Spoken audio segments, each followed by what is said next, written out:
राधे राधे भक्तजनों। आज मैं आपको माघ मास का 26वां अध्याय सुनाऊंगी।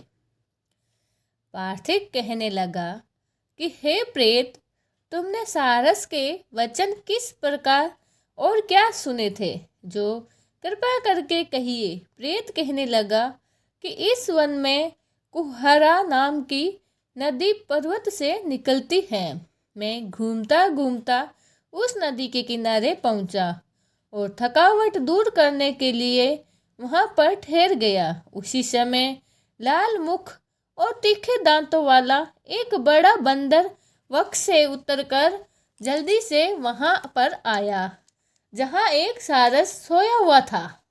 उस चंचल बंदर ने कई पक्षियों को देखकर उस सोए हुए सारस को दृढ़ता से पैरों से पकड़ लिया और तो सब पक्षी उड़कर वहां से चले गए, परंतु सारसी भयभीत होकर विलाप करती हुई वहां ही रुक गई। नींद के दूर होने तथा वह से नेत्र खोलकर सारस ने बंदर को देखा और मधुर वाणी से कहने लगा कि हे बंदर, तुम बिना अपराध मुझको क्यों दुख देते हो। इस संसार में राजा भी केवल अपराधी को ही दंड देता है।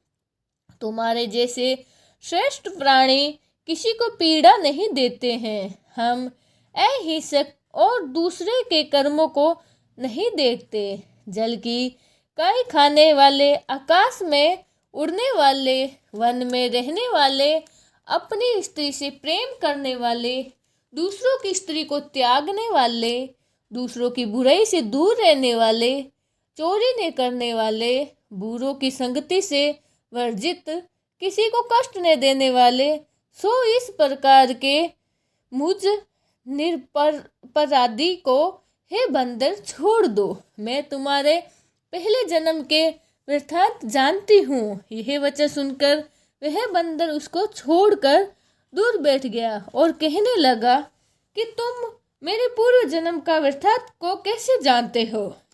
तुम अज्ञानी पक्षी हो और मैं वन में घूमने वाला। सारस कहने लगा कि मैं अपनी जाति की स्मृति के बल से तुम्हारे पूर्व जन्म का सब वृत्तांत जानता हूँ। तुम पूर्व जन्म में विंध्य नाम के पर्वत के राजा थे और मैं तुम्हारे कुल का पूज्य पुरोहित था। तुम राजा होकर अपनी प्रजा को पीड़ा दिया करते थे। विवेकहीन तुमने बहुत सा धन इकट्ठा किया। 100 बानर प्रजा की पीड़न रूपी अग्नि की ज्वाला से तुम पहले ही तप चुके हो।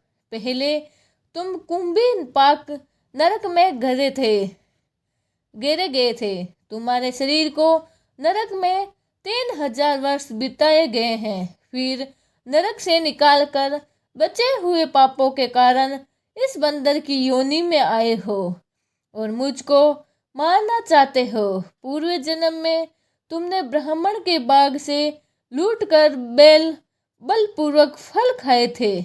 उसका यह भयंकर फल हुआ कि तुम बानर और वनवासी हुए। प्राणी अश्वमेव अपने किए हुए कर्मों को भोगता है, इसको देवता भी हटा नहीं सकते। इस प्रकार मैं सारस का जन्म लेकर भी अज्ञान से मोहित नहीं हुआ। इतनी कथा सुनकर बंदर कहने लगा कि यदि ठीक नहीं जानते हो तो बताओ, तुम पक्षी कैसे हुए। सारस कहने लगा कि मेरी दुर्गति का कारण भी सुनो। तुमने नर्मदा नदी के किनारे पर सूर्य ग्रहण के समय बहुत से ब्राह्मणों को निर्मित 100 ढेर अन्न के दान किए थे। मैंने पुरोहित को मद से थोड़ा सा ब्राह्मणों को दिया और बाकी सब मैं अपहर ले गया। इन ब्राह्मणों के द्रव्य का अपहरण करने से के पाप से मैं पहले काल सूत्र नरक में और फिर रक्त कर्दूमन नरक में यहाँ पर पड़े पड़े कीड़े थे और रक्त तथा पिप से भरे हुआ नाभि तक नीचे सिर और ऊपर पैर किए हुए पीठ चाटता हुआ उस दुर्गंध वाले नरक में कीड़ों आदि से काटा जाकर 3000 वर्ष तक उस यातना को भोगता रहा। मैं नरक के दुख का वर्णन नहीं कर सकता। फिर नरक की यातना से मुक्त होकर यह सारस का जन्म पाया, क्योंकि पूर्व जन्म में अपनी बहन के गर्भ से कांसे का बर्तन चुराया था। इसको मैंने एक जुहारी को दे दिया। इसी से मैं सारस योनि में आया हूँ। यह मेरी स्त्री पिछले जन्म में ब्राह्मणी थी। इसने भी कांसे की चोरी की थी। इसी से यह मेरी स्त्री और सारसी हुई। यह सब मैंने तुम्हारे से कर्म फल कहा। अब भविष्य की बात भी सुनो। अब मैं, तुम और यह मेरी स्त्री भी हर्ष होंगे और काम रूपी देश में सुख से निवास करोगे। फिर इसके पश्चात गौर योनि में और फिर जाकर दुर्लभ मनुष्य योनि को प्राप्त होंगे। इससे मनुष्य पाप और पुण्य दोनों ही कर सकते हैं।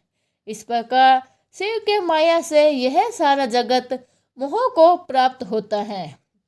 न केवल हम ही परंतु इस संसार के सभी जीव प्रवृत्तिक मार्ग में फंसकर अच्छे और बुरे कर्म करते हैं और उनका फल भोगते हैं। इसीलिए सब प्राणियों को धर्म का सेवन करना चाहिए।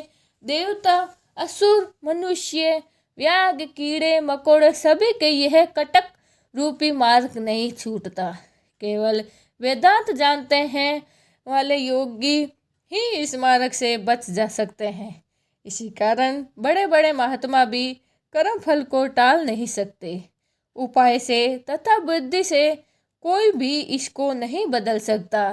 तुम पहले राजा थे, फिर नरक में गए, अब बंदर की योनि में वन वन में फिरते हो और फिर भी ऐसा ही जन्म पाओगे। ऐसा विचार कर आनंद पूर्वक और धैर्य धर कर विचरते हुए काल की प्रतीक्षा करो। तब वानर ने कहा कि पहले जन्म में मैं तुम्हारी पूजा करता था, अब तुम मुझको प्रणाम करते हो। तुम जाति के स्मरण में मेरे पूर्व जन्म के वृथार्थ को जानते हो। आनंद पूर्वक रहो, तुम्हारा कल्याण हो। तुम्हारे वचनों को सुनकर मैं मोह रहित होकर वन में विचलूंगा।